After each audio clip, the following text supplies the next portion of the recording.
This is the One Up Network, and welcome to One Up Yours for Friday, November the 10th. And I tell you what, if the anticipation around the house before Christmas gets exciting for you, you wouldn't believe what it's like around this office this week. It's absolutely insane. Well, maybe not so much till Nintendo decides that we could get one. That's going to be today. Shouldn't it be we're playing it right now while you're listening to this? Oh my God, aren't you jealous? I'm playing Zelda.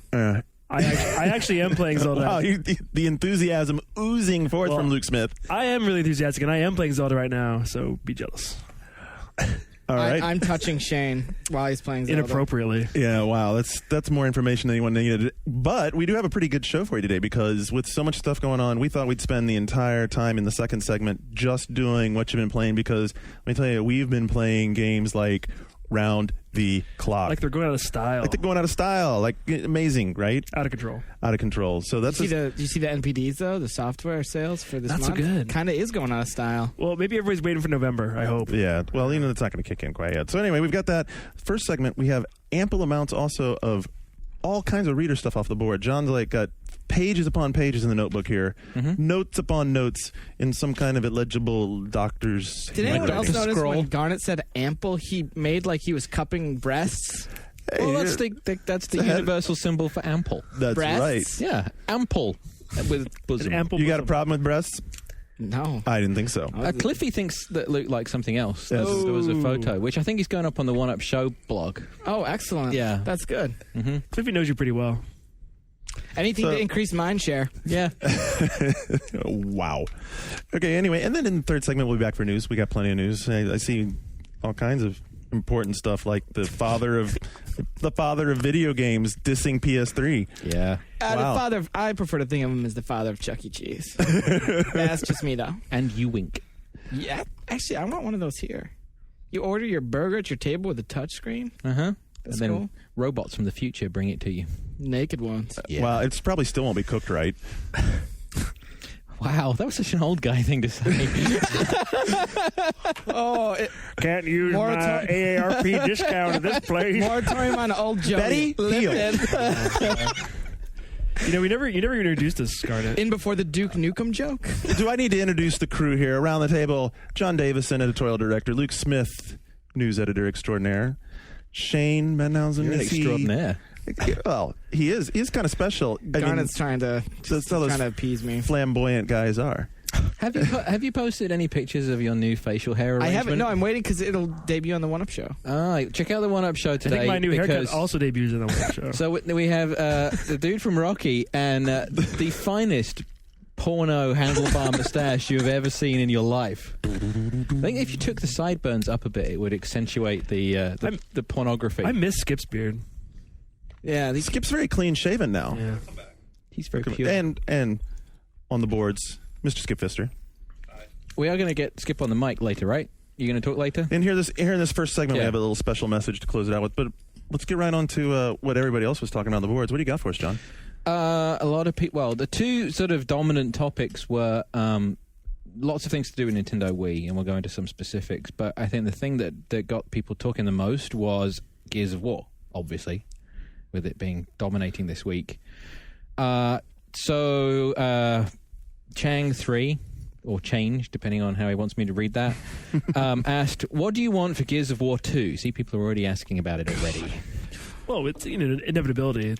I'm sure it's coming in 2008. Look Yes, forward to we're it. positive it is, in fact. And the thread's just getting going, but I think everyone is asking for a deeper story. It seems overwhelmingly that people want it to be longer. And fixing the chainsaw. What do you think, Luke?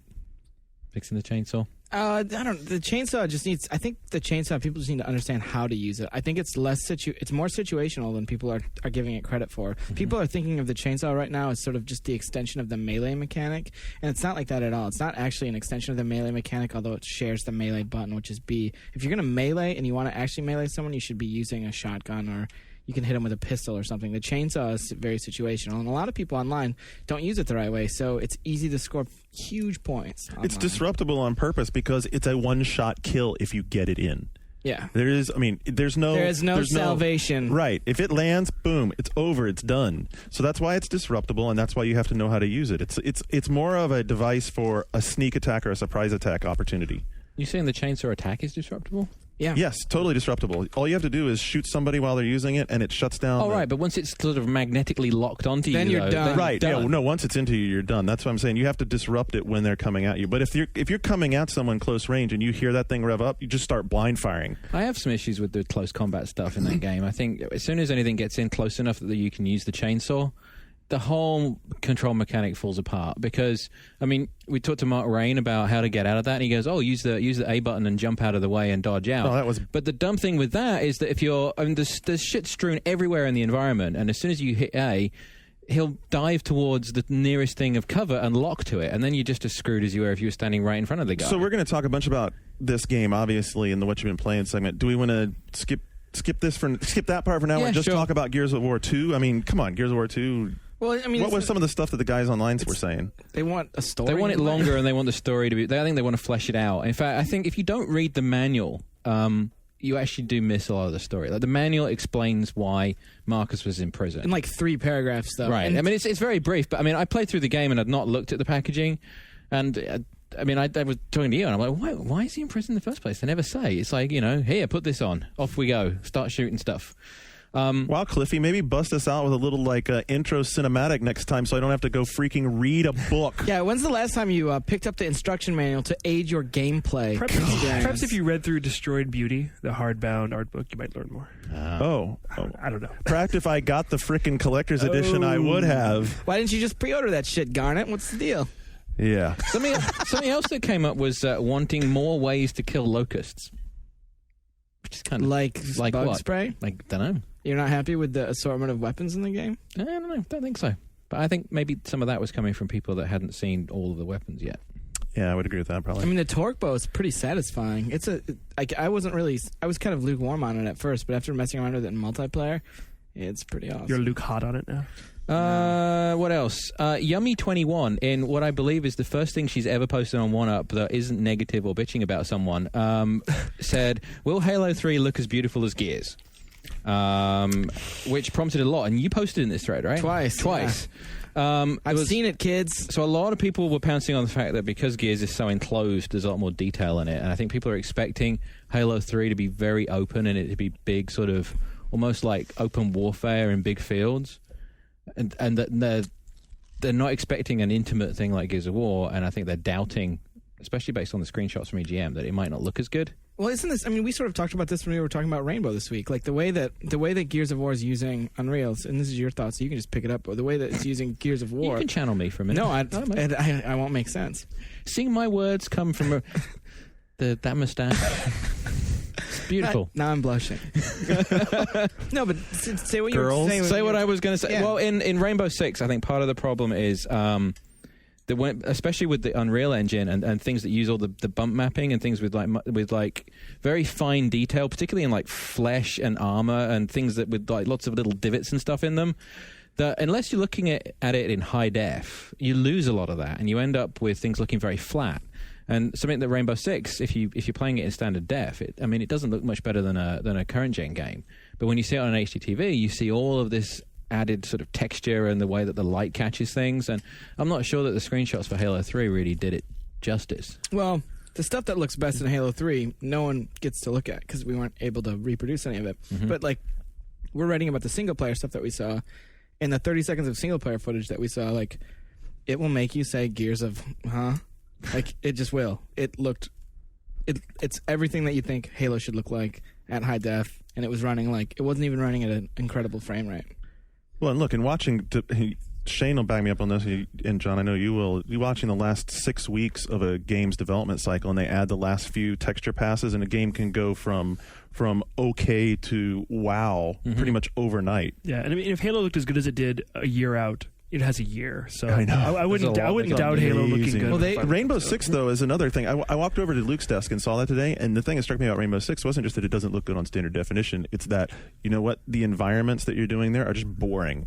I mean, I haven't seen the casinos and stuff, but the office buildings and construction. You're looking at the wrong bit. Okay, that's right. I'll buy that. But the part I saw, the office buildings and that kind of stuff, which I've seen in Rainbow Sixes before, looked like every other cinder block wall. And the demo doesn't, was on live, doesn't show the best of what Rainbow Six can do in terms of because it was the same sort of environment. The casinos are really what makes that game tick, and you've got to get through. There's 2 casinos that you go through, and both of them are really impressive. I just cleared the Calypso. Yeah, and then there's another one later on. So you guys are going to hit that too, and what's been playing, right? Yep. Awesome.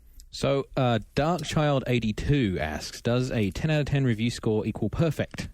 He says it does to him, and then there's several pages of people expressing every possible reasonable argument that you can have. I mean, I guess this is prompted by the Gears of War review. A little controversial. Well, yeah, but 10 out of 10 is like, you have to read Shu's review and read Skip's blog, because 10 out of 10, the whole concept of having a perfect review implies that games and then the whole process of looking at them is just a mechanical analysis of numbers and statistics and something science, and it's not. What I said in my blog was that criticism is not math, and anything that's not math can't be perfect.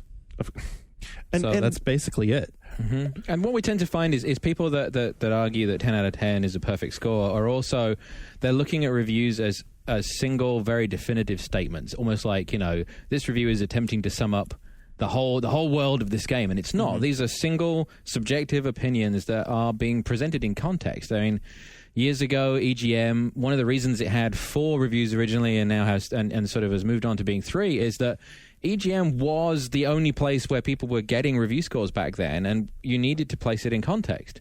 And now with the aggregators, you're seeing, we're all getting aggregated in many different ways. I mean, there's 3, 4, 5 different things that are summing all these things up, and the pressure comes at this time of year, particularly when you say, "Well, you guys, you messed up the average. You were too low, or you were too high." But isn't that the point of an aggregator? Is to, if we all conformed, they wouldn't be necessary in the first place. Right. And there's also the problem with different scales. I mean, other places like a 7 can be bad, whereas a 7 is good and recommendable in EGM. Or other magazines give out like 9s and 10s all the time. So you have to be. You consider the source, consider the scale, read the text. Don't just look at the number. That's one point that drives me crazy, is that you see debates about scores people where don't read the text. No one. I mean, we went through a review thing this week. Every single day we went through a review thing this week. And I mean, the big one that got a lot of attention was we pulled on Neverwinter Nights 2 review, and it wasn't because of the score. It was because we didn't feel that the text was a defensible argument. We felt that, in context, we needed to be able to explain the 5 out of 10 with much more confidence. And it was also a review that was going to end up in print, and we couldn't put it in print and back it up. And therefore we felt, well, you know what? We need to pull it down. It's not the ideal situation. I mean, Skip, you went through the whole process. Yeah. It was maddening that it happened, that it should have never happened. It should have never gotten to that point, but it did. And then, I don't know, going online, it's not like a luxury that we have to pull it back. It's not something that we want to do. It's not something that it's always an option to do. It's our last resort. Mm-hmm. And this is the best way that we could fix it. It was the right way to fix it. I mean, that really was the big deal, was it was the right way to fix it. Mm-hmm. And if we hadn't pulled it back, we would have been forever trying to defend a low score with text that wasn't really... They couldn't back it up. Right. So what we need to do, I mean, the review will go back up, and we'll go back, and we'll be confident that whatever score it gets. And I know one of the questions I got a lot was, well, so how did it get to the site in the first place, right? Well, how it gets to the site, quite frankly, is very easy.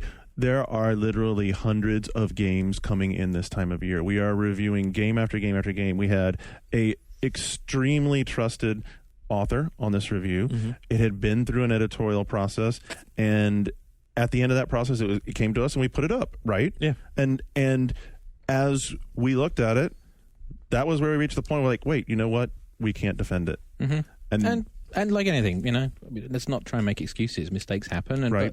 But what I think is important for us as a group and for 1UP is that we noticed it and we fixed it and we declared it. We didn't try and hide it and whatever. It was a big deal at the time and it kicked off controversy all over the place. But, a month from now, it's going to be, okay, whatever. It was probably the right thing to do. Mm-hmm. At least I hope that's the way people see it.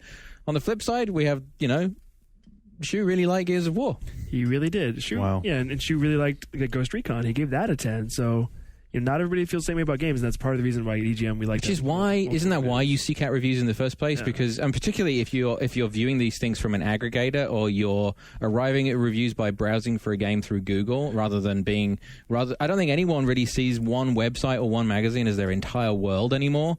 So it's like, I think it's interesting to see a variance in opinions. Well, and I think it's interesting just around the 8th floor of our building to see different people reviewing stuff, because one of the things that I really like about the editorial direction that John's kind of pushed us for is to have voices for people who have personalities. For instance, like Shu, he has probably a different opinion about a 10 than what I might assign to a 10, than what Skip might assign to a 10, what anybody might assign to a 10, right? And that voice comes through because you've really emphasized people having personalities as opposed to our competitors online who sometimes go for, or not sometimes, but are pushing this is the insert X site name here score, and the scores all get homogenized to, well, we have to perfectly align to and it's it. not that, what you were saying, it's not that we all have different criteria for what's a 10, it's that we each see what a 10 is differently in a game itself. Right. So I wasn't making that point. Well, we have different standards for ourselves, and we're expressing that. And you know what? There's going to be people who agree. There's going to be people who disagree. And you should read the review and look at the score and know who wrote it and say, wow, this is what this is about. When you read my 6.5 for Call of Duty 3, you should know that I'm coming at it from a certain perspective. And there'll be other people who come at it from a different perspective. You have these arguments with anyone that questions a review score, whether they think it's too high or too low. Why did he give it score X? Right. Well, did you read it? Well, no. I was just looking at the scores. Did you read it? Did you play the game yourself? Right. These are reviews. We're not just banging a number on something. We are trying to make an argument as to why we feel this is good or bad, or I mean, I think indifference to a game is valid as well. In fact, we were talking recently about some of the PS3 stuff, and actually the biggest thing about some of it is that we're not compelled to shout that it's great or to damn it. We're just sort of indifferent to some of them, and in a way that's even more damning. That is more damning, yeah, because it's not getting any passion going. And the whole review thing, I mean, when we talk about scores, Skip and I have had this conversation before about how, hey, if we had our druthers, we wouldn't do away with scores entirely, because that's kind of silly. I mean, there's like that ideal that's out there on that far extreme. I personally like the whole green light, yellow light, red light. Right, thumbs up, thumbs down. Buy, maybe, or avoid. Right, because this is subjective opinion stuff, and you should have enough of a guideline from glancing at it that if you know what sort of review Shane writes, you go, oh, well, he gave us a thumbs up, I should check it out, or he gave us a thumbs down, I should not check it out, or whatever. But then you should have to read the text and know what the details are. You disagree. I'm a big fan of the 10-point scale. I grew up reading the 10-point scale. I grew up reading EGM. I think the 10-point scale is valid, and I'm glad we still use it. And do you ever feel like you're cutting hairs, though, between, this one's a 9, this one's an 8, this one's a 7? Like, the scale is there to be symbolic, and those numbers are all symbolic, and as long as they have meaning, as long as you imbue them with meaning, it has value. And from a buyer's guide perspective, I like buy, avoid, or rent or something. But from a critic's perspective, I like the scale, and that's why I like our 0 through 10 scale, is because you have those 3 ranges, but you still have the individual integers. I hear what you're saying. I don't disagree with having a scale. I just think a 10-point scale even a 10-point scale for me, in the way I think about it, cuts things too fine. Maybe, like we've talked about, maybe 5 stars. I always thought the 5-star was kind of cool. Well, we've had this discussion and debate a million times right. at GM. And, everyone has it. I mean, everyone who's reviewed games, I stand by the 10-point scale. Goes through it. I mean, right now there's a lot. 10 points with half points. There's a lot of games coming through, and I think the reason the reviews are getting so much attention right now is just that there are opinions hitting all the time.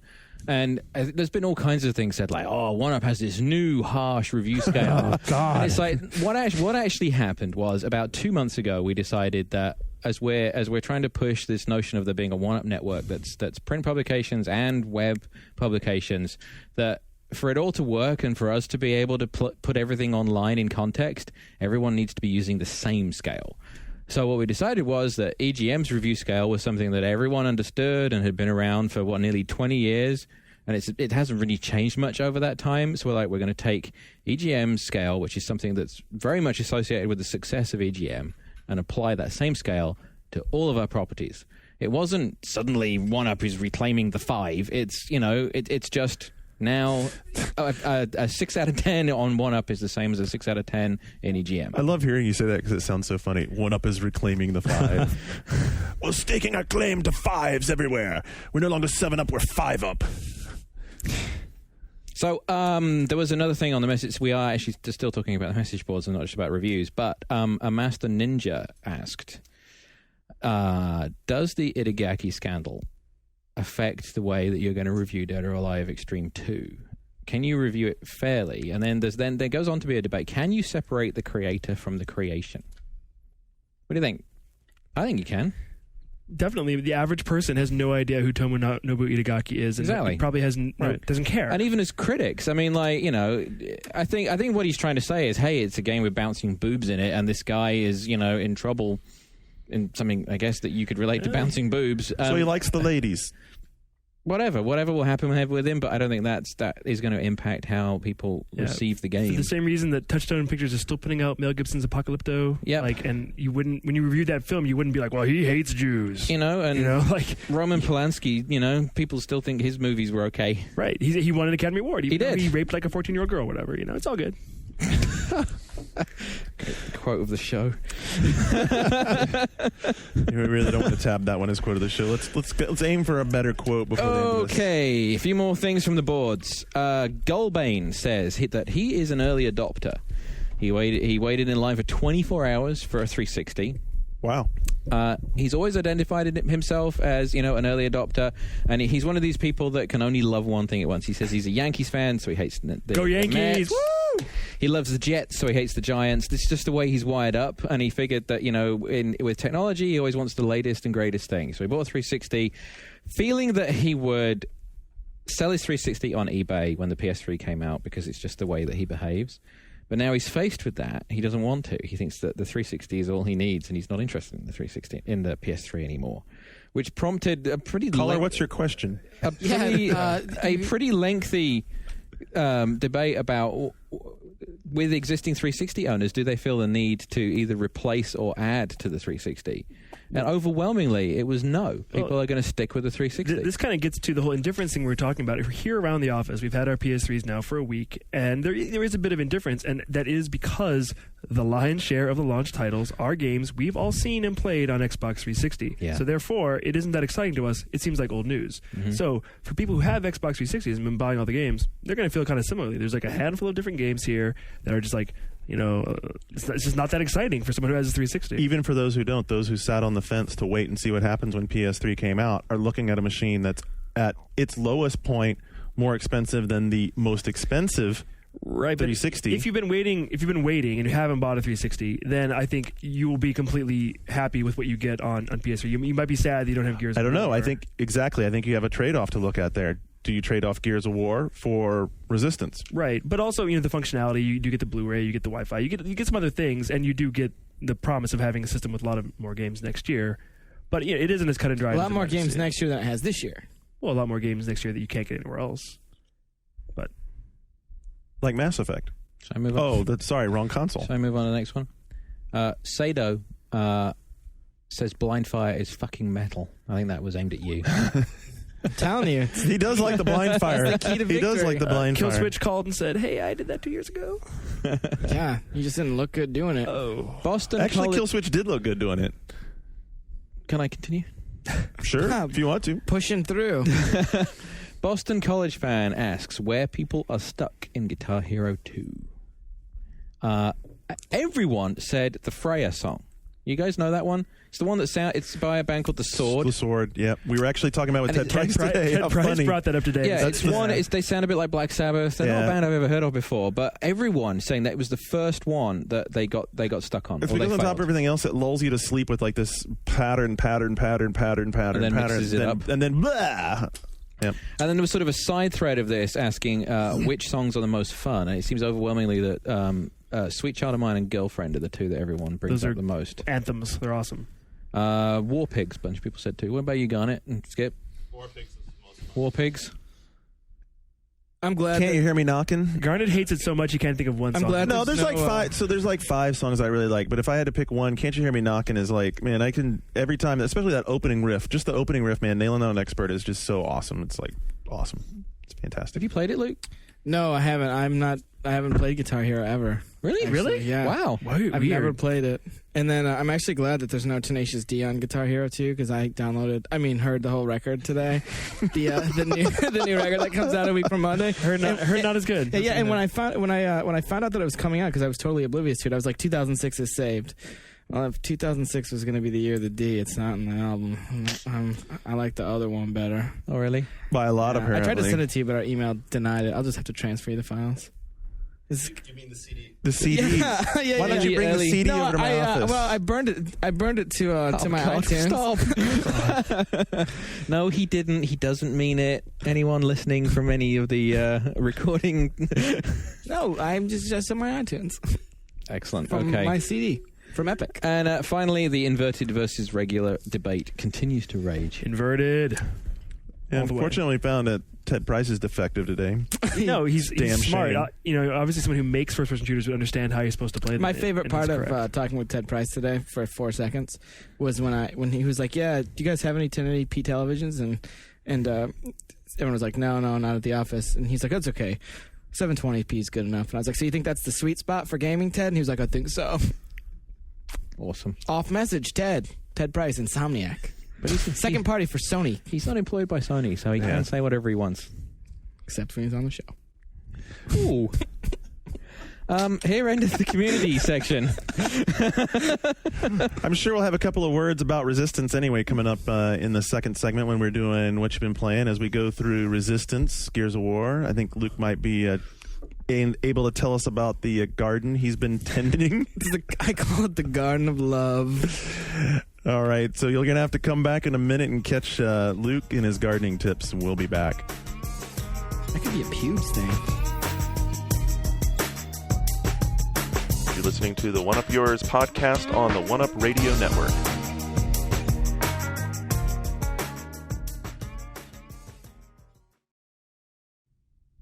Hi, this is Jeff Green at GFW Radio. Listen in to this week's podcast where GFW editor Sean Elliott explains why he is playing a game about little fishies. It's kind of sad.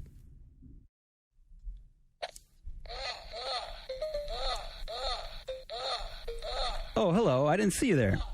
But as long as you're here, let me tell you about EGM Live, the weekly podcast from the editors of Electronic Gaming Monthly, along with the wonderful sounds of...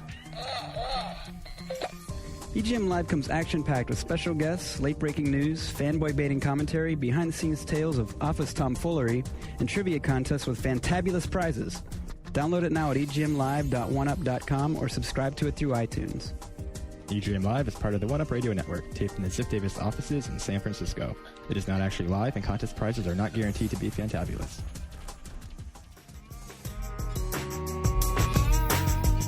All right, we're back. We're ready to dig into the games. Got to do a little quick disclaimer at the front because we know a lot of our friends in the industry listen, and we want to make sure that everyone knows that, yes, a lot of these reviews aren't out yet.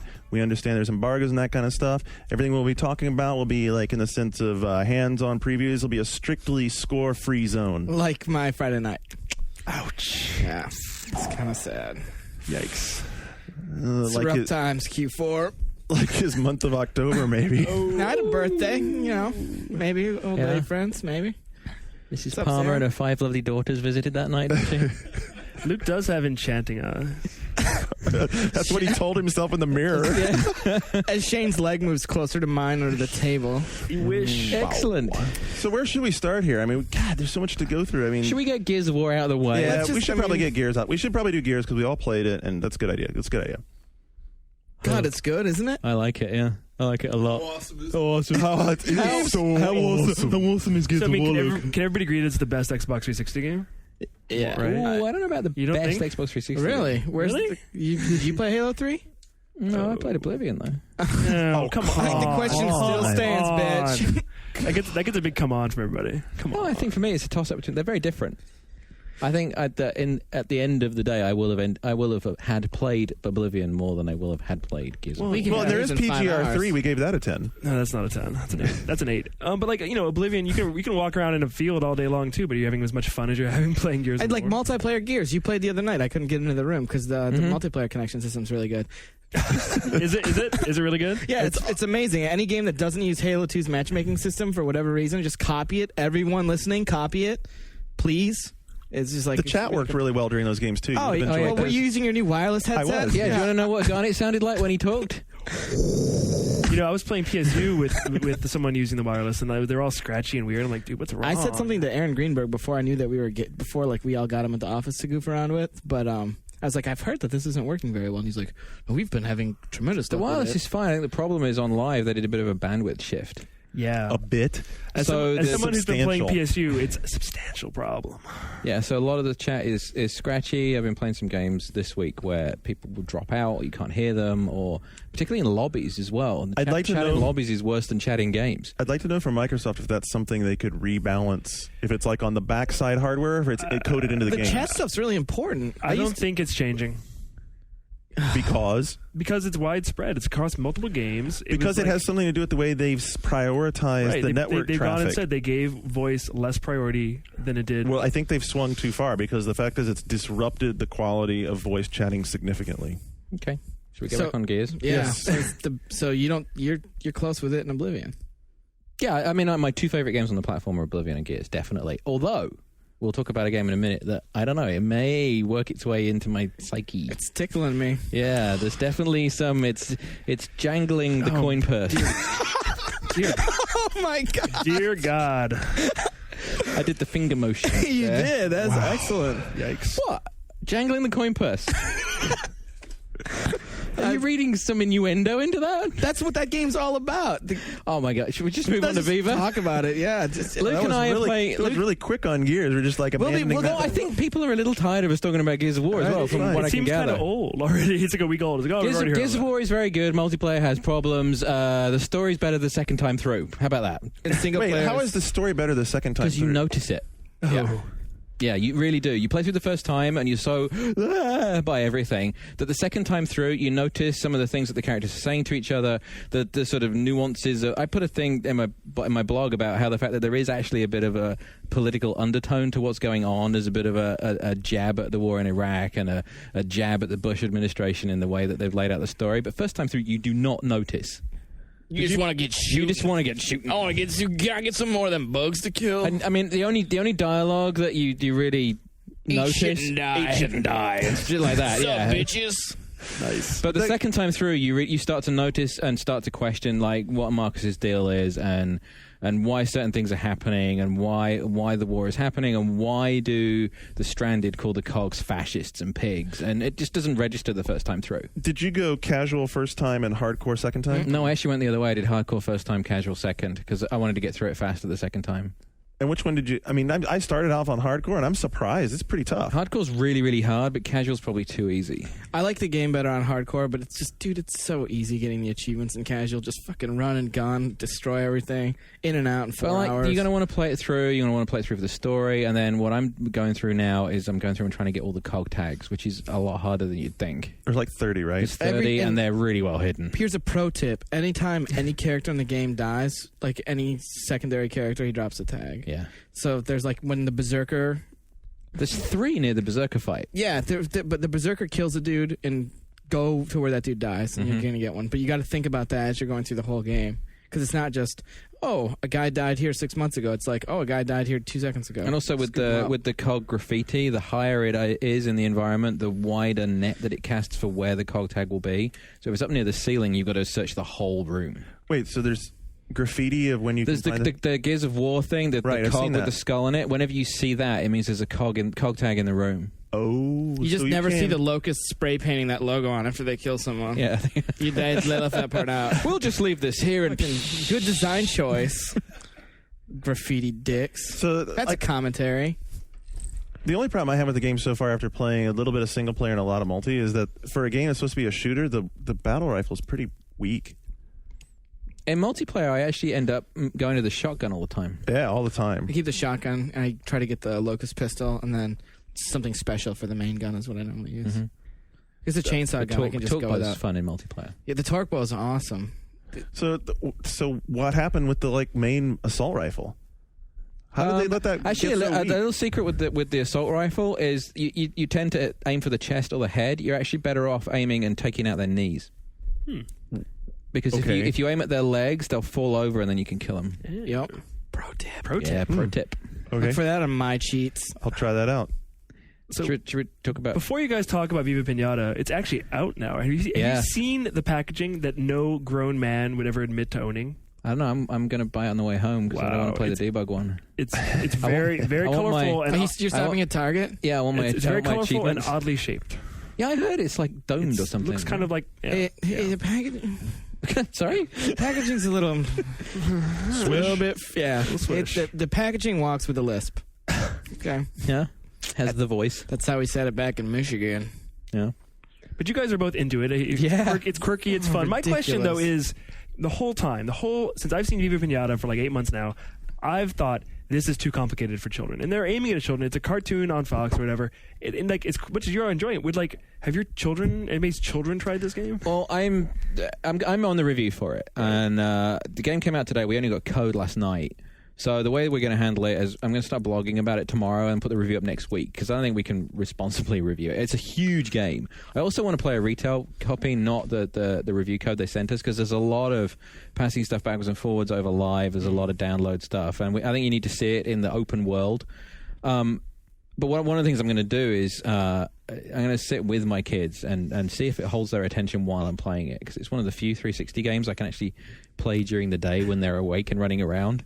And No blood splattering. there's no across the blood screen. splattering and chainsaws, but You can't really play that There's- late either. There's candy and paper mache guts. really, Yeah, when the animals, you have to feed them to each other. I so guess they there do is. it. Yeah, there's Awesome. but it does. I like that it works on multiple levels. There's the whole sort of like all bouncy creatures in the colourful garden, isn't it sweet and lovely? And they all have silly names, and I'm never going to be able to remember the names, but my kids will remember all of them. And then there's the make him do it with his mom element to it. Which is how I play. That's how I play. I named all my creatures, and I was like, "Hey, Why does hey, this not surprise Grundle, me? why don't you go do it with your mom? Get it on." Yep. There's a lot of getting creatures to have sex with one another. And then I'm going to sacrifice your offspring to get these 2 sparrow princes to do it. And I think that's, I kept getting IMs from him yesterday. I just got a worm into my garden, I got the sparrows, and then I got the sparrows to do it. It was awesome. It is awesome. But it's a lot more fun than I thought. So does the online part? It sounded like you're almost. I will admit to not having looked too much at Viva. Does it have like an Animal Crossing vibe to it? I don't know yet. I think it needs to be. We need to see it out in the wild. But I think there is a lot of sort of like passing things to different people's gardens. Well, you have and- those tags that when the pinatas actually join. Oh, God. This Here we go. Yes, yes, Luke. Serenity is yourself to it. look? when the pinatas join your garden, they change colors from black and white, and then at that point you can customize a tag for them, and then that tag is what will stick on the pinata. If I can create some rare Dragon Lord pinata that John can't make because I got the sparrows to do it, then it'll have a tag on it. So my tag would be like a dick, and John will have that pinata running around his garden with a dick flopping off of the back. So somehow the Luke shtick combined with Viva just not working so much for me. It is asking for trouble, though. It's so good. Well, dude, I tell you what, if it takes off like Animal Crossing, I will give Viva and I will It's also very happy. let you stick your dick in my garden. Wow. Whoa. Yeah, that's wow. That wasn't even innuendo. I still remain skeptical. As much as you guys are so into this, I'm still skeptical because when I saw it, it looks like a game of Equilibrium where the whole game is like you're trying to like make these things happy and make these things come, and the whole time things are coming to mess you up and like. I mean, like that's why the game is so good. You listen to yourself. You're trying to make these things happy and make these things come. Like, Yeah, but are you talking about a girl? Yeah, I am. But the whole game, it doesn't think there was much there. I don't know. Like, I have to watch it. Listen to the discussion, though. There's all kinds of stuff there that's functioning on so many different levels where you could, like, theoretically, you could be playing it. And if you're playing it, sitting with your kid, and your wife's watching behind you, and you make something idiotic happen that the kid thinks is funny, and you're like, and you look back at your wife, and she's So it like, really is funny. Yeah. It didn't seem funny when I You saw could be it. like, It's British people that made it. Is it really intentional double entendre? yeah. Okay. I mean, these aren't This- you know, that's rare guys. awesome. The rare That guys is do really have cool. a dirty They say sense of awesome humor. again. I mean, look at Conquer. I mean, these are dirty guys. I didn't see that, but I guess I need to watch you play. There is definitely, but I really do think that this might be Rare's finest moment for a long time. Wow. Okay. And a few months ago, I would not have thought that. I mean, I need to play it through and see if it can sustain it. But like, I think one of the problems it may end up having is that it's not an easy game to dip into. You do have to commit yourself to it to really... Because if you want to see the humor, you do have to work at it to get to the first bit where you make them do it, and then the whole sort of sacrificial element of it, and there's some time investment going to be required. Well, I think I'm a little further along. Like, it gets to the point where suddenly you have 7 or 8 new piñatas joined into your garden, but you haven't had time to deal with any of them yet. You're still like getting the first couple creatures that you had join. You're trying to get them into your garden, so you've got these other creatures sort of milling about, and it ends up that there is, to your question earlier, like there is an awful lot to do and maintain, but it doesn't seem like there doesn't seem to be like punitive consequence for not dealing with it right away, where kids aren't going to be like, where did the dragon go? So this is like this isn't like an adventure or a story based game or anything. It's like a sandbox game. Yeah, it kind of reminded me of like Harvest Moon in a way that you have like this garden and things keep coming in. And you're like the equilibrium. You're trying to like keep it going. But sort of expanding the equilibrium drives the narrative. There is some narrative to it, but it's driven by trying to expand the garden and enhance the sort of relationships and breeding the creatures. And I mean, there's a bit of a Pokemon thing to it, and there's a bit of a, I don't know. I think pretty Animal Crossing. Yeah, Animal Crossing, I guess. The thing that I'm really concerned about, you said that one thing that you were concerned with, that Animal Crossing, to me, that game got, because that was the game that I bought a GameCube for, but it got to the point, Animal Crossing got to a point at Endgame where it just sort of stopped. And there was actually nothing else really to do, where you're like, cool, the museum's full. It totally stopped. It didn't sort of stop. It totally stopped. I can come here and weed in a few days. Right. Get Kill some more roaches. fish. And that was stupid. Awesome. Viva Pinata has a chance to sort of continue to, because of downloadable content, they have a chance to extend the lifespan of the game. But if it gets to a point where it's finite and it cuts off and you're like, all right, finished. So this is more downloadable content that Luke Smith will be buying. No, probably not. I'm really curious to see how the game does, though, because I got to give Microsoft props for going beyond their base, because I always criticize Xbox 360 for just playing to their base and not trying to expand the market and just making shooters. And this game is completely opposite from anything you would ever expect to see on Xbox 360. So if the Halo people will actually buy this game and enjoy it, I'll be really impressed. I was talking to a guy from Microsoft today who's sort of working on their game strategy, and they said, I mean, like, something to consider is the fact that gamers are growing up and they have kids and they need games that they can sit down and play with their kids around. Right, but this is the first one that they really have tried to do that. Right. Well, it's funny, in Japan, when 360 came out there was a game called Every Party, which was like this online board game, and the guy who made it, I asked him, like, well, why'd you make this game for 360? It's such a kids game. He's like, well, it's a game for 360 owners to play with their kids. Mm-hmm. And that game sold 600 copies. And like, I'm like, well, maybe it'll work better here. Mm-hmm. But I think it's something that's going to come up more and more over the next few years, because as a sort of like the hardcore set, we're all getting older and we're all starting to, get married and have kids, and we still want to play games. And if you really can't play Gears of War in front of your kids, I mean, it's true. So, who else has been playing stuff apart from me and Luke? What do you? Well, before we start going into other PS3 stuff, I want to start on the bottom and then work our way up. Me and Brian Ithar the other day played NBA 07. Were you watching us play that? I watched a bit of it. Yeah. I watched some. Wow. Well, actually, I thought it looked better than I expected. It did? Okay. It looks a lot better than I expected. It looks great. Yeah. It looks great. By the way, warping characters, not a good idea in a basketball game. Guys who disappear. Warping isn't like warping around the screen? Warping from finishing a slam and then disappearing and reappearing underneath the basket at the under end on defense. There's a little problem in the game. Brian did say it played better in single player. A 989 sports game, not that great. Shock. Yeah, I know. Hey, they were awesome in the game day era. That was 97, 98. 10 years ago. But I did hear it's better than NBA Live, which was quietly and mercifully canceled for the PlayStation 3. It was, yes.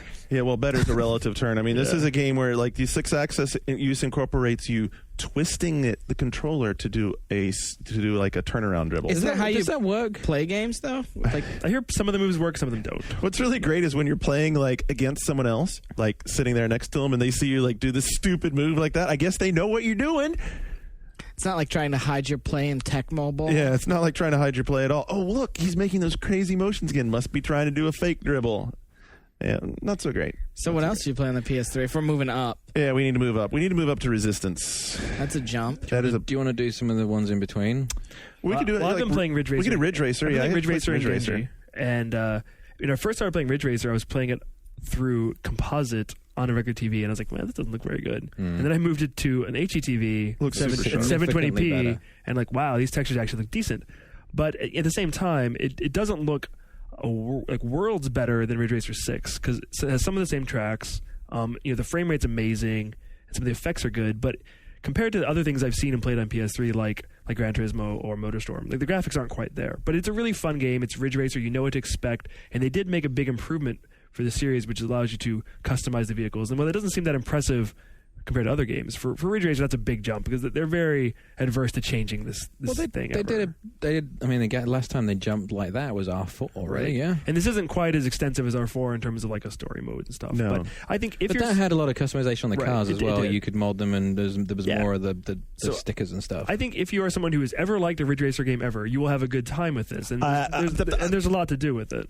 The reason I disagree with you is the same reason that I disagree with him on 6, and that is that I played this game for a little while too, and it does the exact same thing 6 did, which is it like ramps the difficulty to insane incredibly fast. There's a lot of options though. I mean, It's always done that. Do you remember the Angel and the Devil car? That was stupid. And if you're really hardcore, it's really long. It is hard. But if you just want to like dabble, the arcade mode actually opens. When you start the game, you have tons of tracks to play in arcade mode. So if you just want to like have some fun and race around and not get too serious into it, you can have fun with this. Maybe I was more patient than, but I remember Ridge Racer 4 being a more steady progression. Oh, it was. I mean, but the first Ridge Racer and then the first two, like when you wanted to beat the last car in those time trials, you had to absolutely perfect line through the whole thing to beat it. Like the beginning of this game is quite easy, but then it does get really hard. The AI gets brutal. The beginning is easy, but the Ridge Racer's always been like that. It lulls you to sleep. It's like you get in the first few races, oh, no problem, I'll just race right through this crap.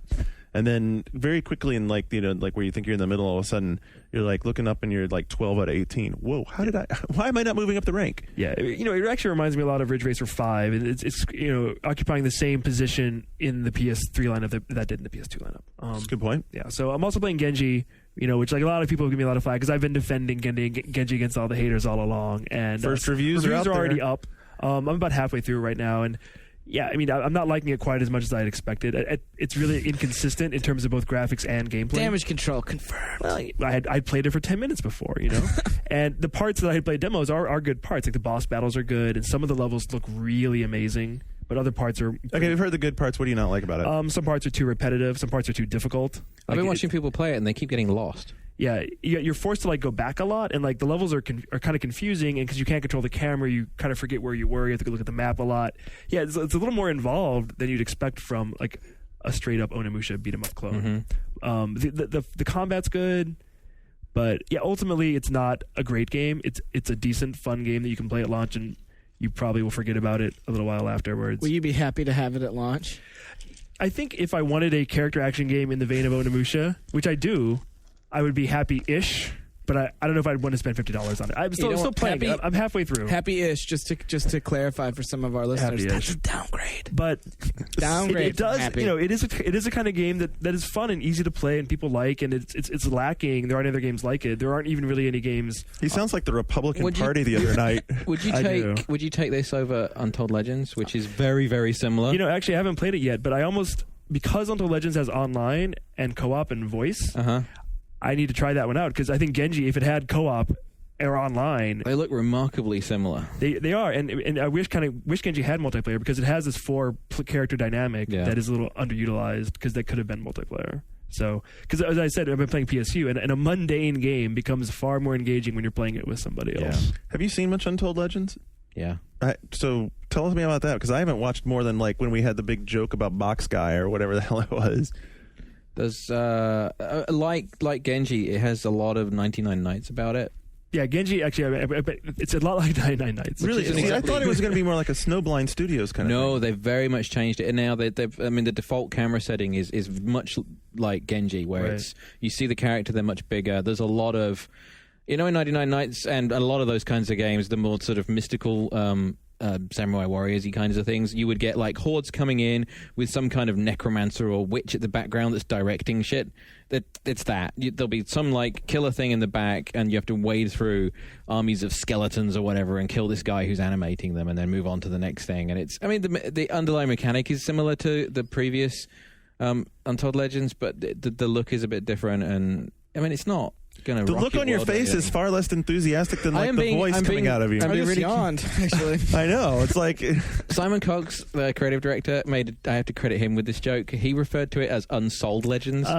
He didn't create that. He didn't create that? No. But now I have I'm not going to say who created it, but I'm being really careful. It's catching on. Not to say it, because I actually think that it will sell because it's actually a pretty competent looking game. I think that name was actually coined when the sequel to the PSP game tanked and sold like 10% of what the first one sold.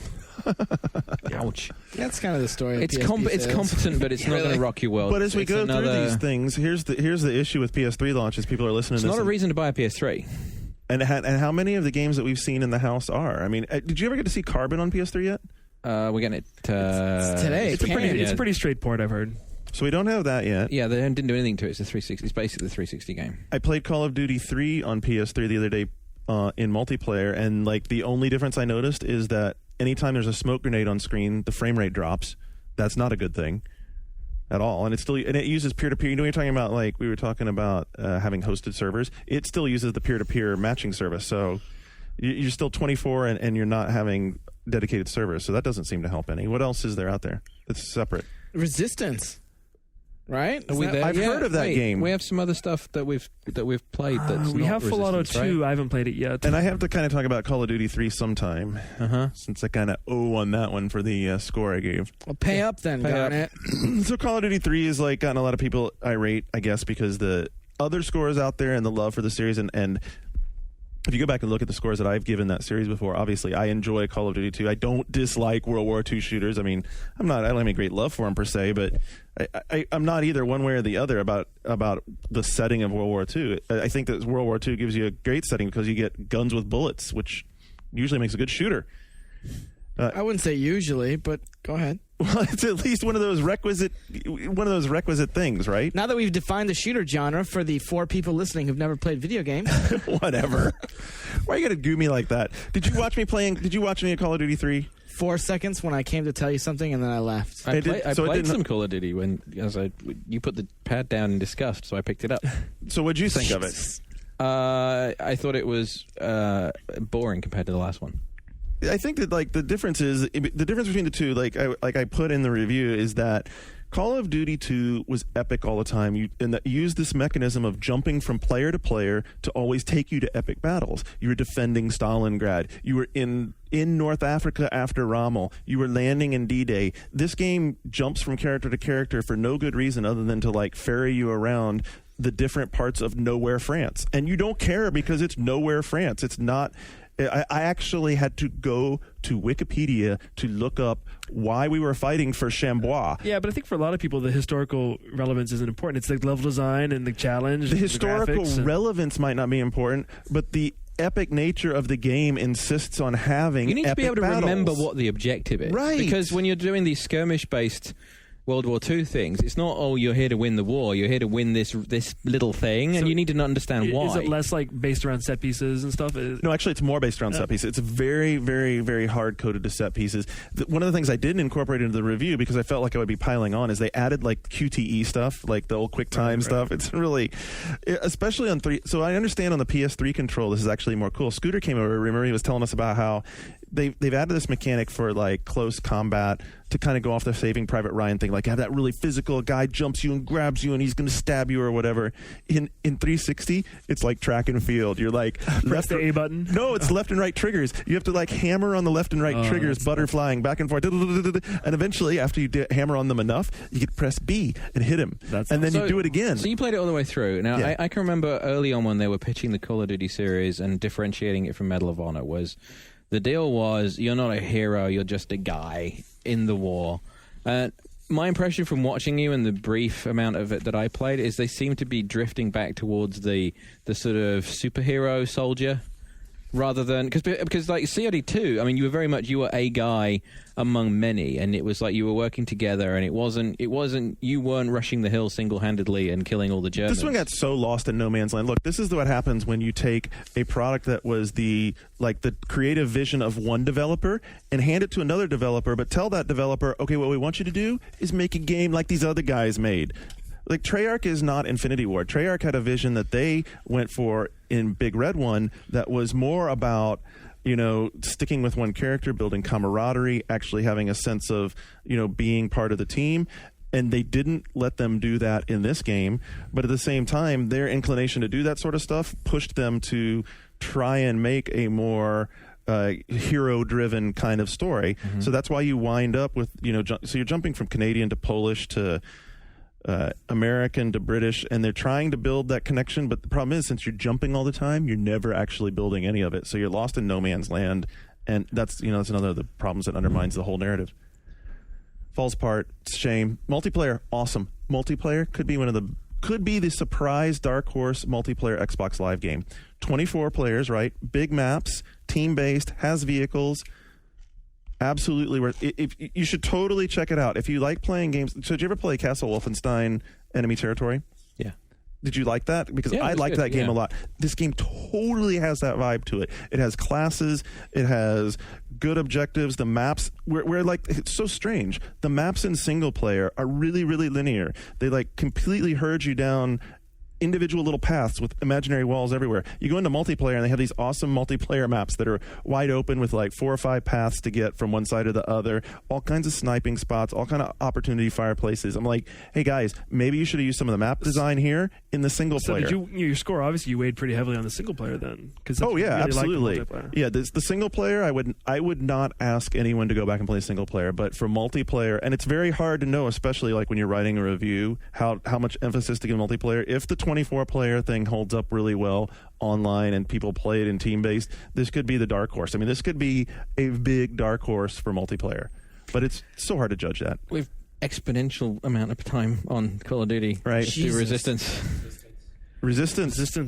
They played a ton of that too. Wow. I mean, it's so amazing to like go into a game that you're really hyped for and not come out disappointed. Like that was like the thing that like happened for Shu, right? And I went into Resistance with Gears of War. Yeah, I mean, one of the things, are you talking about the reaction to Gears of War and why Shu was, or are you talking about his reaction to Resistance? I mean, his reactions to Gears of War is he wasn't disappointed. I think overwhelmingly online we've seen that this is actually a game where it does live up to the hype. Right. Do you think Resistance does too? Resistance comes really, really, really close, but the problem I had with Resistance is there's too much of it that it's, we talked about like shooters being derivative, and you almost can't talk about a shooter without talking about other shooters, but this one is so derivative. Either of you guys played it? I've watched people play it a bunch, and I've watched people play online, and I'm looking forward to playing through it. It's been, you can't get on it here because people who are reviewing it are playing it. My personal opinion, I'm not on a review. This is just, I think Resistance is going to be one of the most over-reviewed games of this season. Really? Yeah. See, but you said a week ago that you said the same thing about Gears. See, I think because of Gears, it's going to be under-reviewed actually at this point. Yeah? Yeah. I really do think so. I think because of Gears, it's going to review about where it should. I'm not going to say what I think it should do right now, but I will write it down and seal it and mail it. But I think one of the things that's happening as also as a result of Gears is that people are desperate for something to be the flag waver for PS3, and they were already, but now it really is the only hope of launch. I mean, but desperate or not, it always was that game. There was never any doubt that Resistance was the flagship title for the launch. Right, and the problem is it's being compared to Gears, which is a second-generation title. And instead, I mean, I've said this before, I'll say it again, you should compare it to Perfect Dark Zero. Oh, God. It clobbers here's the thing. PvZ. I mean, you get to compare it to Perfect Dark Zero, like in this very abstract way. But the reality is, as a consumer, when you go to retail this fall, you're not going to be thinking like, oh well, I mean, that looks better than Perfect Dark Zero. Yeah, and you're totally right. But as far as putting it in context, right. But like the mandate for Resistance was, well, you have to beat the second gen game that this entire piece of hardware was constructed around this engine. I mean, that's what? Like, Xbox 360 was made for the Unreal 3 engine. I mean, like Gears of War is the showpiece that they've been working on for like 4 years, and that's an awfully tall order for Resistance to beat. Mm-hmm. And the fact that it can even get close is good. The fact that it's better than Perfect Dark Zero is good. But yeah, I think ultimately the takeaway here is, well, Gears beats Resistance. Look, the Resistance experience breaks down into like 3 parts. The first part is you're playing it, and it's very hard to think of Resistance in terms of Resistance because it keeps evoking other games. You keep thinking about it. And for me, it was Half-Life 2. Big time. There are so many parts that map to Half-Life 2 that it becomes this huge distraction because instead of getting into Resistance, I kept on stopping to think, wow, I wonder what the next part that's going to be just like the creature-level fiction structure, whatever design that's going to map to Half-Life 2. There's so much. I mean, At least even they're aiming high. I mean, if you're gonna ape something, ape Half-Life 2. Okay, and so then there's the second part, which is that the moment to moment, just playing it is as good as Half-Life 2. You totally get into the moment of playing this game. It gets the pacing part of just running through levels really, really right, because you start to encounter enemies, you get into big fights where you flank and you move out and you explore areas, and then after you builds up to this super intense firefight, there's like a cool-off period where you can like get your wits back around you, explore the area. They always leave stuff in hidden places to encourage you to explore. And by exploring, you get into the level more. And about the time you're exploring some more and like starting to feel comfortable, that's when you hit the next wave of guys. It's really, really well done in that regard. Well, and the weapons are really creative for the genre. And one of the problems is a lot of people are comparing these weapons to Ratchet and Clank weapons because it's the same developer. Well, and you should, because it makes sense. That's what they're good at. But, Ratchet and Clank universe versus the Resistance universe, like, it's a little less fanciful. And because of that, I think I don't know about a little less fanciful, but I mean, that's why they went sci-fi. The reason they went sci-fi was so they could bring in that sort of crazy weapons. I mean, you're talking about a game that has stuff like a grenade that you throw that launches the pincushion needles everywhere, and a gun that attaches a marker on you so you can then like run and hide and shoot bullets at home. I mean, it's pretty cool sci-fi stuff, but it's like out there like Ratchet and Clank. Yeah, and another problem is that I talked about this game. I think your mileage may vary because we've played every game. Garden's played every FPS. We all played Gears of War and Half-Life 2. And a lot of people buying PS3, if they don't come from that background, and this might be new to them. Like the Half-Life 2 comparison, if you haven't played Half-Life 2, it's kind of new to you.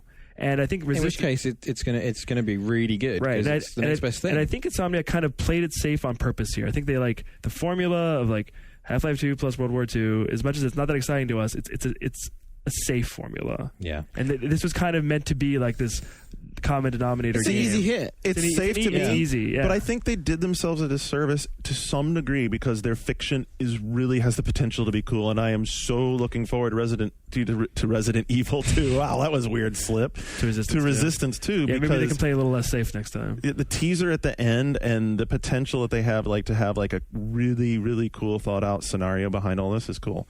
And we got to talk about multiplayer.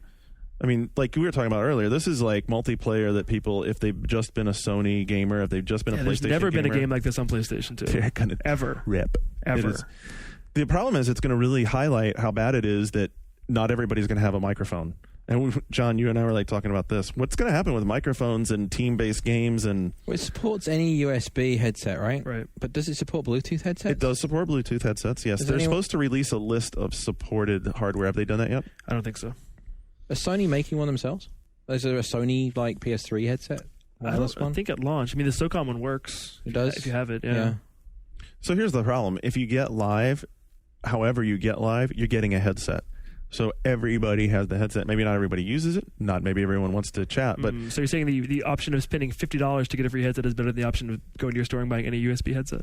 Wow, he had you right there. Instantly. Wow, because a USB headset doesn't cost $50. Okay, so what are you going to buy, a $20 USB headset? You can buy a USB headset for like $10. Well, here's the thing. Look, we don't even want to go down the path of how screwed up it is that Resistance has its own complete friends list and all that stuff separate because Sony wasn't ready in time for the launch with the crap they promised. Yeah, they announced today that the retail Japanese units that are out right now, when you get home, you have to download a patch to make the network work. But what are you going to do? And look, they put Ted in the very awkward position today when we're talking to him about it of having to backpedal and say things like, well, we're hoping that when the network infrastructure is there, we'll be able to patch. By the way, did you notice how many times he said the word patch today? We're going to be able to patch to where our matchmaking service matches up with theirs. This is exactly what people are worried about. It's PC3, right? PC3, not PS3. Right, exactly. Patching's that's the new hotness in console gaming. As soon as you turn on Gears of War, you had to patch. Yeah, does anyone know what that did? 360 made it cool for patches. I mean, they made microtransactions. Was there a problem with Gears of War that we didn't know about, and they patched it really fast? Or yeah, they fixed this mode so that you could play ranked team games. Oh wait, no, they didn't. But John and I played a game that has good team play. Yeah. This week we played Rainbow Six Vegas online with a bunch of the fucking guys from Ubisoft. Man, no mercy on those I know they were merciless. They'd kill me and they'd be like, "Z, do you like the red steel now?" Do you like it better when they let you in? I hate that. Was that your attempt at a French accent? I don't know where were they from? Has anybody here been playing Ubisoft, Saudi Arabia? Has anybody here been playing Red Steel? Just a question. No. No. I could really like ask. 10-foot pole, me, and then red steel. Yeah. 20. But so yeah, we played Vegas online, and we've been I played single player. I played single player all the way through, and it's fairly short, but it's well done. John, I'm sorry, that's regular player. Yeah, thank you. Regular player. Regular player? That's the new campaign. It's not campaign. It's not single player. It's regular player. Oh, where did that come from? Look for the change in the style guide soon. Oh, okay. We'll get right on that. So I played that for 8 hours. Multiplayer I enjoyed. Am I allowed to say multiplayer, Luke? Yeah, no, it's regular and multiplayer. Okay. I like the customization in multiplayer, and you did the I did the vision camera thing, which was very hard. I watched. Did you see the video where they're like, "Yeah, we snap the front, you snap the side." Not so easy. Renders, no. You snap the front, you snap the side. It goes away and has to think about it for a couple of minutes, and then it says, "No, that one picture's not working for me. Please take it again." And you do it again and again and again and again, and it takes a couple of minutes every time, and eventually you get it. And I tried mapping other things to the face. Like what, for instance, Dangler? Just, things that look like a nose, maybe. Wow, is that what you're doing in your office when the shades? When my leg was up on the table, and it wouldn't do it. Oh. I don't know if it recognized One thing I didn't like was when me. Not enough beard or something. Maybe. One thing I didn't like was it takes you've got these long locks. It takes those and crops you to having a crew cut. Yeah, I have a crew cut and a beard, and it's just I don't like that. I want to see a flowing mane, and you can't wear all the cool hats. And no sunglasses. No, you can't. Yeah, so if you map your face to it, you can only apply face paint. You can't apply any of the sunglasses or face masks, and you can only wear helmets. You can't wear the beanie hat or the baseball cap or any of the dress me up stuff. So, but there you go. I've been enjoying it. It's a bit. Initially, I think people will go, "This is just Ghost Recon again," because the initial level isn't set in Vegas when you start.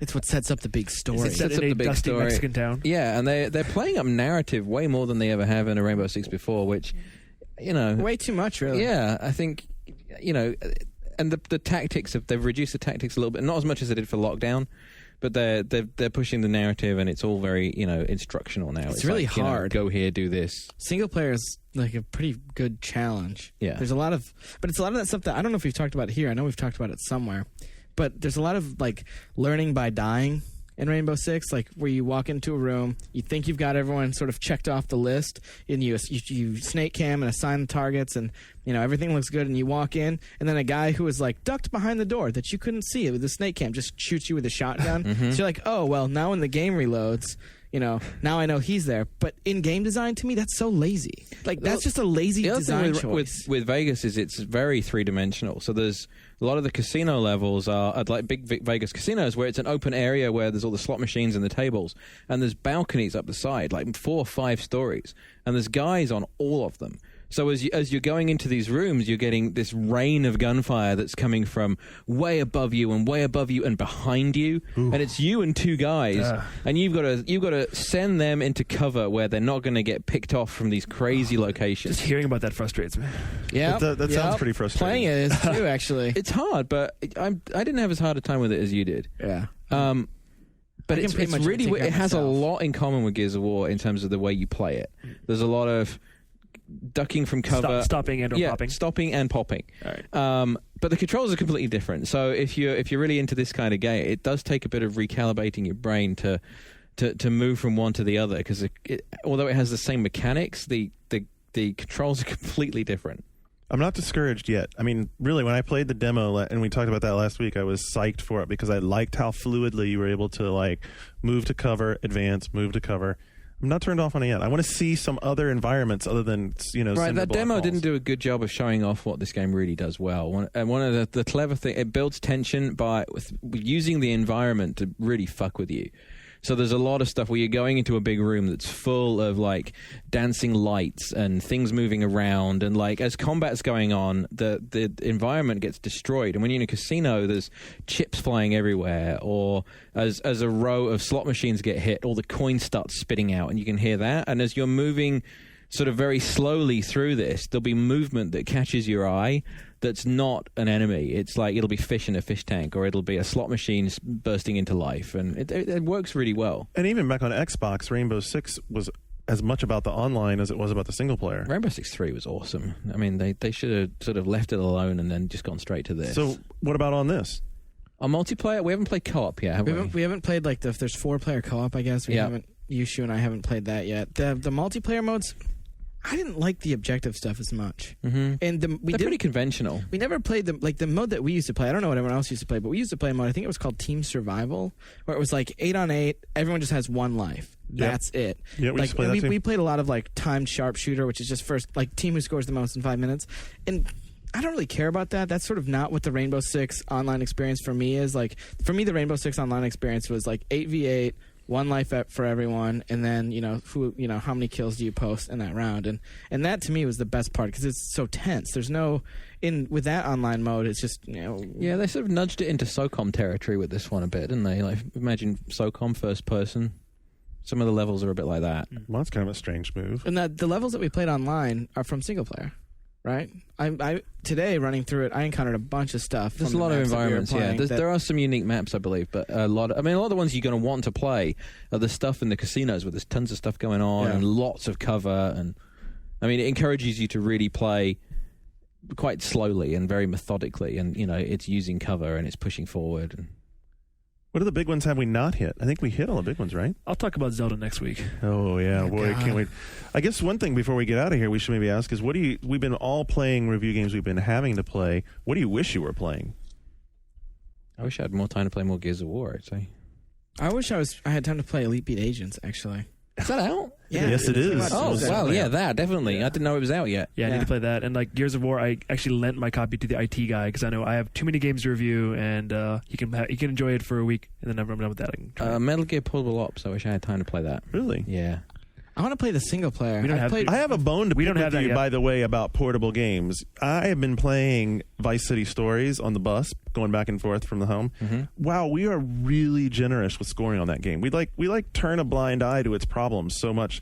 Like the third mission in, you're on this stupid warehouse, like driving the forklift mission. It's trial and error, and every time you lose, you have to go through like 4 loading screens just to get back to what you were doing.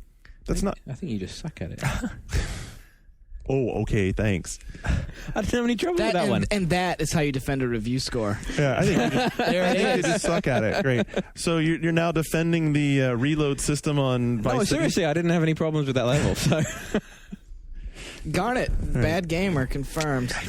I guess I'm not the Grand Theft Auto master. Anyway, well, when we come back in just a minute, we'll be getting the news. We have all kinds of stuff coming up, and we'll be back with that in a minute.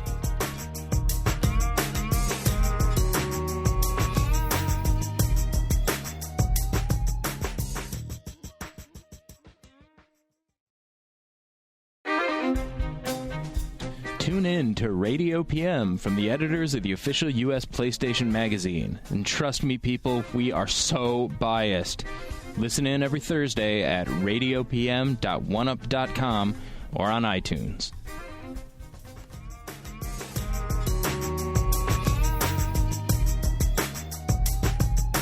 You're listening to One Up Yours, part of the One Up Radio Network.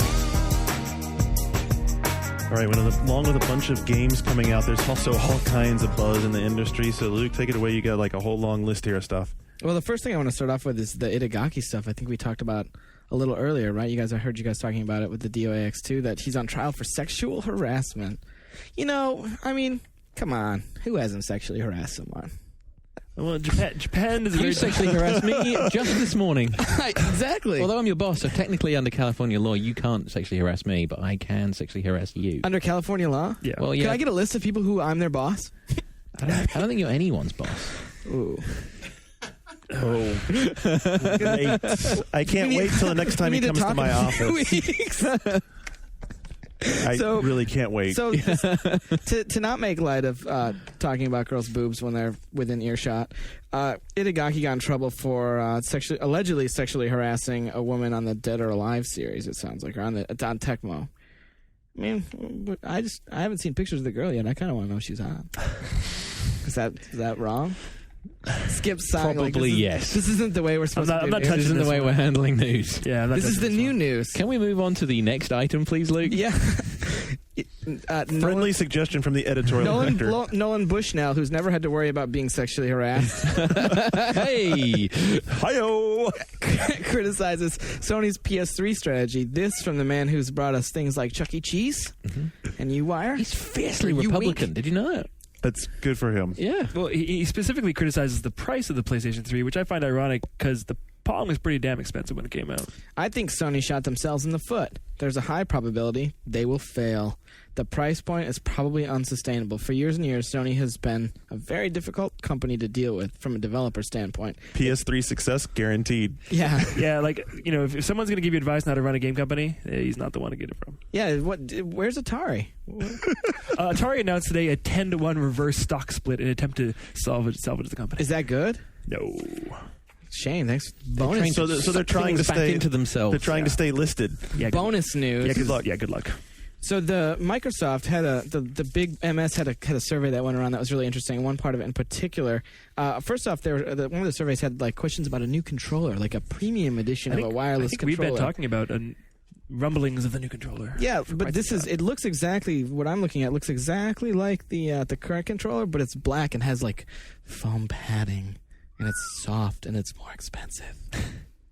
And then there's a joystick. Imagine with all the arcade games that are on live, all those old crusty arcade games you've overpaid for if you've bought them on live. Would you overpay for a joystick for it too? No. Well, Microsoft wants to know. The most interesting part of the whole thing, though, was I don't know if we have the language right in front of us, but it was something like, would you be willing to pay incrementally to beta test a game? Would you like to pay to be a QA person? I think I've done that on PC games before. Well, that's I think I'm interesting. doing that on PSU right now. That's the way to say, do you want to pay to play a game before it's out? Do you want to pay? Yeah. What? I think a lot of people would pay to play a game before it's out. I think it depends on the game. They might a couple of times. How much Once would you pay see to a play game Halo Wars, dude, right now? Right. Yeah, but because the way you need to understand is that playing a Halo game early as a beta tester, awesome. Beta testing the next Dead Rising, if it has the same save system as the last one, not going to be that cool. And I think a lot of games not going to be that cool. So, aside from Halo 3 or Halo Wars, what else would you pay to beta test? Really? Answer us on the message boards, because it's a whole interesting question. Yeah. Because the part of it that like would fly in the face of a good experience is that when you play a final game, you're getting like the combination of the designer and the producer's final vision for creating an executed game. If you're playing it along in pieces and seeing all the ugly warts, you're never going to be able to get that sit down and play it like it was intended to be played kind of experience. It's true. What they should do, if they do introduce some sort of incremental paid beta, Christ. If they introduce something like that, that money that they make during there should be reinvested in the development team to produce free downloadable content. So that while you're paying for realistically, you should get it as a credit back on your eventual purchase. What they should do is not do it. I don't think that's realistic. No, I don't think it's realistic either. Free downloadable content. What is that? Yeah, that would be special anniversary picture packs and gamer themes, I think. So there was one recently that you said you might buy, though, Luke. I did say that I was going to buy it. Did you buy it? No. Did you buy the Halo trilogy theme for your 360? I had a code. I actually, you cheap bastard! Earlier this week, I went to the Xbox Live Marketplace with the intent of buying a new gamer picture. Is that what those are called? Because I heard from Greg Ford, who sits next to me, that there was a Laguna Beach pack, and it does not exist. Or at least it isn't out yet. That actually was the only way you could get Shane to turn on his Xbox 360. Dude, I've been on all week playing PS4. There's a Family Guy pack right now, and it's free. Well, really? darn it. That's cool. Yeah, you can have I have a little Stewie picture. Of I am totally going to go grab that. I saw that. I was wondering if you like paid for that, but you didn't. No, it's free. I can almost see the IM from Luke to like one of the Edelman guys. So about the Halo 3 pack. I'm too cheap to drop the 150 credits on this. I actually did use credits for it. Yeah. Oh, you did. Yeah. Stop buying things So on you'd Xbox Live. Do as I say, not as I do. You'd rather look like a shameless freeloader than someone that dropped money on it. Well, I still didn't actually drop money. I dropped points that were a gift. Oh, okay. Send points to the Luke needs to buy shit and be hypocritical fund. Ooh, good. I like it. Speaking of buying more things for your Xbox 360. Yeah, Jesus. The Xbox 360 is going to be able to download HD movies and HD and SD TV shows to your Xbox 360 starting November 22nd. Yep. And it's going to download all this to that 12 gig of space that you have left. Or less. Dude, I have 12 gig left. I have some music ripped. I think I have like 7 gigs left. And So if you're playing Final Fantasy, you're screwed. So you can have HD movie. Well, you can always buy an extra hard drive for $99. That was one of their suggestions. That was a brilliant suggestion, wasn't it? I really liked it. Buy another one. Buy another one. Wow, thanks. Another overpriced Buy 20 gigs HD. for $100. Yeah. Which begs the question, is there going to be a giant hard drive for the Xbox 360? Yes, there will be. Actually, I liked your like hypothetical solution better. Yeah, well, what I said, and I talked with Aaron Greenberg and Shane Kim when they were here sort of announcing the whole thing, but I said you guys should really look into doing something like Google's G Drive, and this sort of came from a conversation John and I had months ago, talking about Live Drive and Live Anywhere, and Live Drive is Microsoft's online storage facility, basically, and users have a certain amount of space. Well, the eventual goal that Microsoft should be aiming for, if they're not, is using the 360 as a convergence point between your television, your PC, and your general entertainment. So if they do that and allow the 360 to interface with the PC and then interface from there to your virtual drive and have all those functioning together and synergized, then you have a huge ass Synergized. Jumongo TiVo online, basically, and Yeah, you just that you press can a button access and it anywhere accesses it and goes. That's and the you winning can, shot. And you can pull your Zune off of it. That's right, your Zune, because if it does all that, you should get one. They haven't confirmed that Zune and 360 will talk to each other, but I've got to think it's the most obvious thing that's going to happen.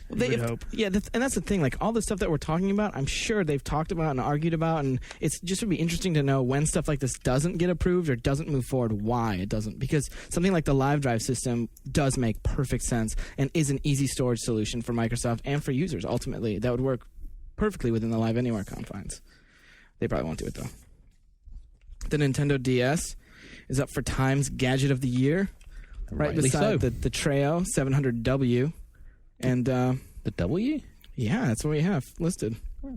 It's The Windows version. the Windows Media version, and the iPod Sports Kit. Wow. The Nike thing? Yeah, Okay. on the MacBook Pro. Anyone here use the Nike iPod thing? Don't think so. I didn't actually know what it was. It's a thing you shove in your Shoe. and it There's- tracks it on your iPod. There's been a couple of great This Week in Sony executive discussions that have happened. John has a personal favorite that we'll get to in a second, but Sony admits this week that they're overreaching with Blu-ray, and what they were basically admitting is more of what we've already heard Sony talking about. It was like, yeah, the production for Blu-ray diodes went pretty poorly, and it's hurting us, but we're going to be okay. And there was an interview on Engadget today where, It was very sad. yeah, it just was not the way. They just seem to be having a problem with the way that they face the public right now. Definitely. This is not the time for that. No. it They're needs to having be- a problem because they're really getting into a very defensive situation. Yeah, a more defensive to be honest, situation. actually, you mentioned the Microsoft thing. I think the sort of newfound policy of responding to everything the competition does, I think they should really stop doing that. Although I did think that Dave's response to the TV thing was kind of on point, and he made like salient points about it, how they're splintering the market, Well, and like the core. Coming from the voice that it came from, it sounded pretty childish. Well, here's the so that they can judge for themselves. Here's the actual quote. This came on the heels of the download HD movies and TV announcement. PlayStation 3's content is designed for everyone to enjoy right out of the box, no matter which configuration you purchase. We would never segregate or shut out any of our consumers from our entertainment experience because they didn't buy the top of the line system. Both PlayStation 3 versions available on November 17th and include hard drives for downloading content. Which is easy to say when your least expensive version is $100 more expensive than the most expensive version of Right. 360. But I Oops. think this is a war, and it's not all about being nice. And the PS3 is all inclusive. You don't have to buy anything else for it. it Whereas- ought to be all inclusive for its price tag. Well, whereas if you want to get the same functionality out of your Xbox 360, you have to buy a bunch of stuff. So I mean, you just No, kinda- I don't have to buy a bunch of stuff. I just buy the top end version, which is still less expensive than the most expensive PS3. But you can't play a next-gen DVD format on that version, Garnet. that's true. Wow. God, that's so damn disappointing. I know. Dead air. Okay, moving right along.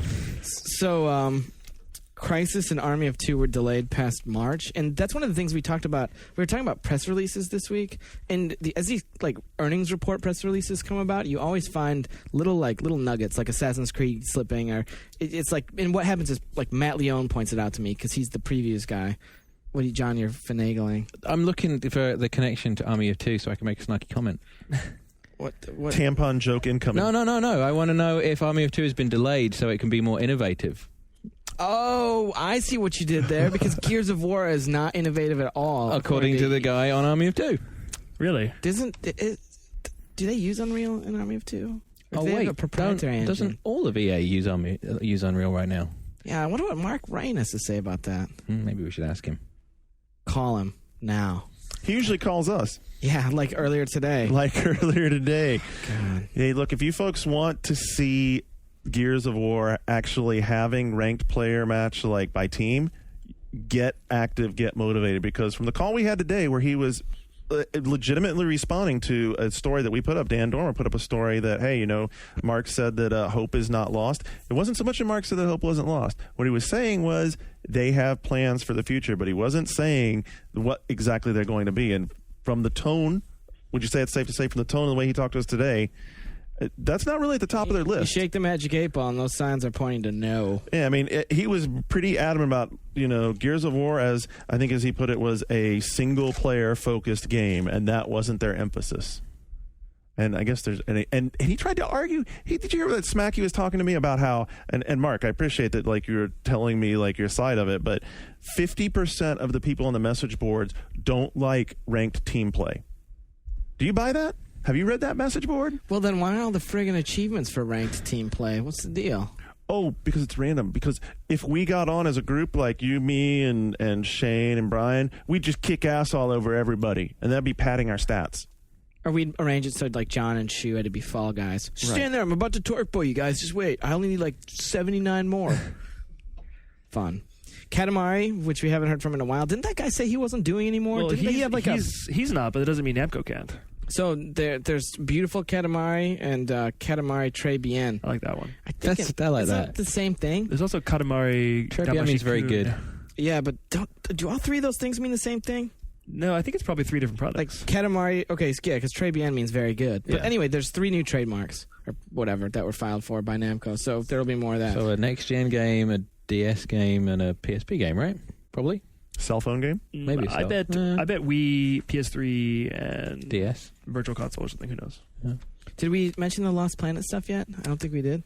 No. Well, Lost Planet demo, the multiplayer demo that people have been waiting for, and we said back in October that one was coming. It's coming out November 23rd, I guess, on the Xbox Live Marketplace. And during the break, you guys showed your true colors about Lost Planet. So go ahead, roll them out now. Well, I think that was talking about it very reviewy, but I've played a bunch of it from a preview disc, and I don't think that it's going to be the game everyone wants it to be. I don't think it's going to be the savior of Q1 2007. That's Mass Effect. That's not Q1. I believe that's a year from now. I believe Q1 still. Yeah, we'll see. Yeah, I ran into Dr. Greg at a party, and he seemed pretty like, yeah, it's coming. Yeah, it's still on time. Microsoft said this week still that when we were hanging out. That would be they said it's fantastic. on As a time. matter of fact, I haven't looked down all your lists, but do we have? There was a big story we had up today about all of the content coming for 360 before June. Yeah, it was like quite a Forza list. 2 Human, Shadowrun. Crackdown and Shadowrun, and Crackdown. Well, Crackdown, I mean, we know is coming out before then. I mean, that game's like I heard today from someone at Microsoft that they're playing near final builds, internally there. So I played that the other night. I really like it.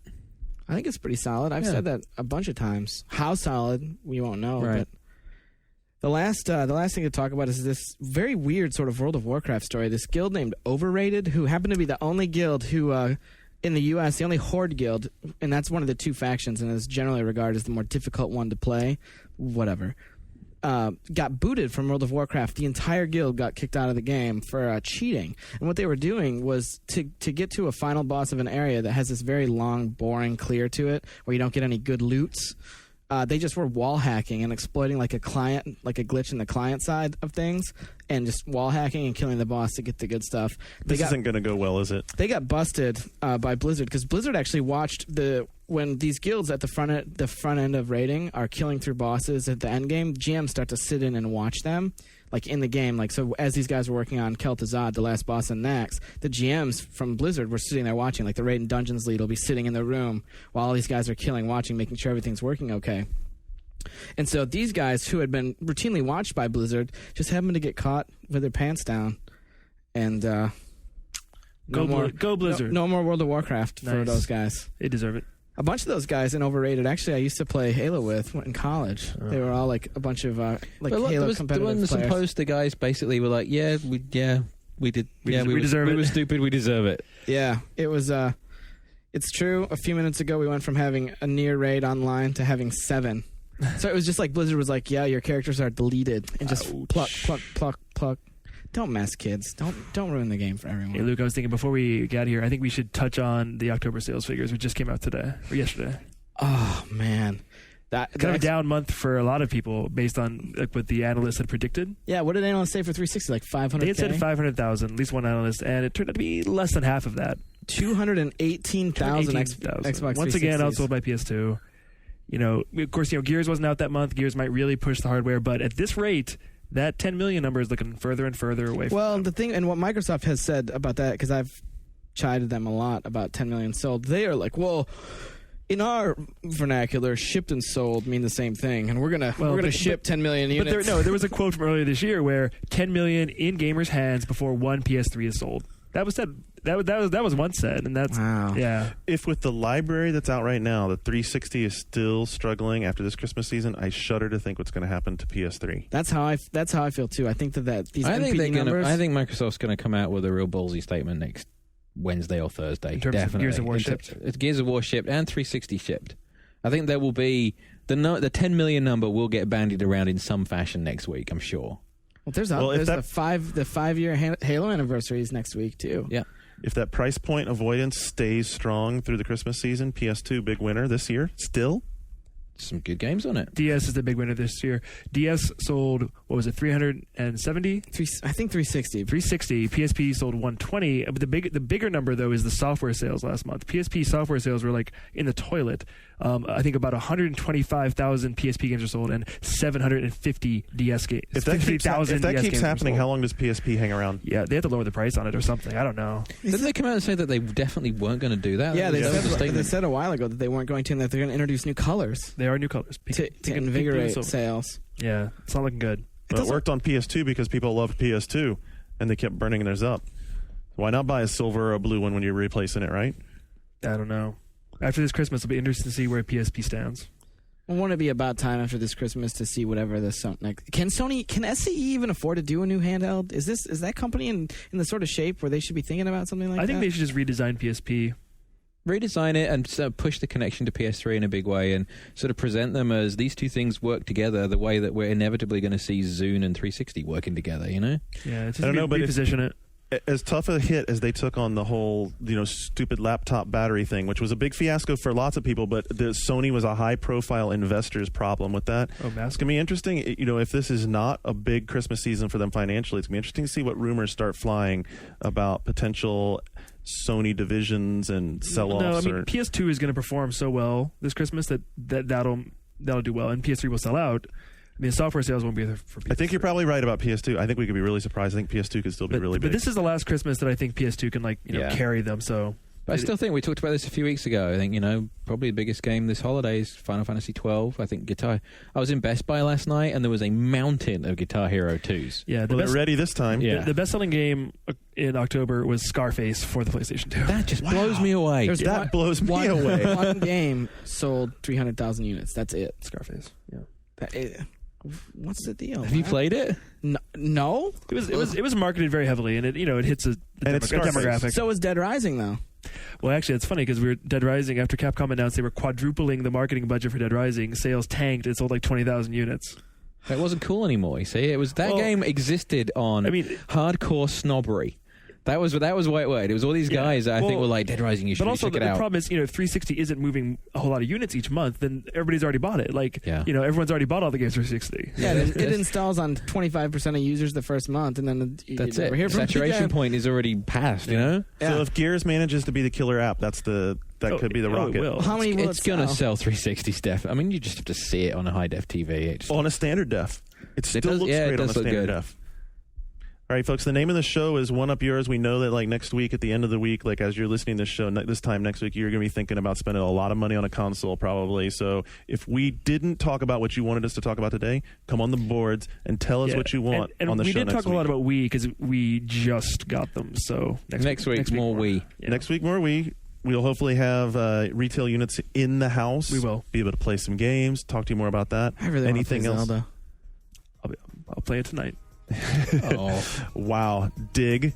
I saw the dagger out there, claws out. Anyway, your anything eyes else away. you want us to talk about? We know it is your show. You tell us. Come on this boards, boards.oneup.com, and you'll hear our answer from us next week this time. We'll see you then.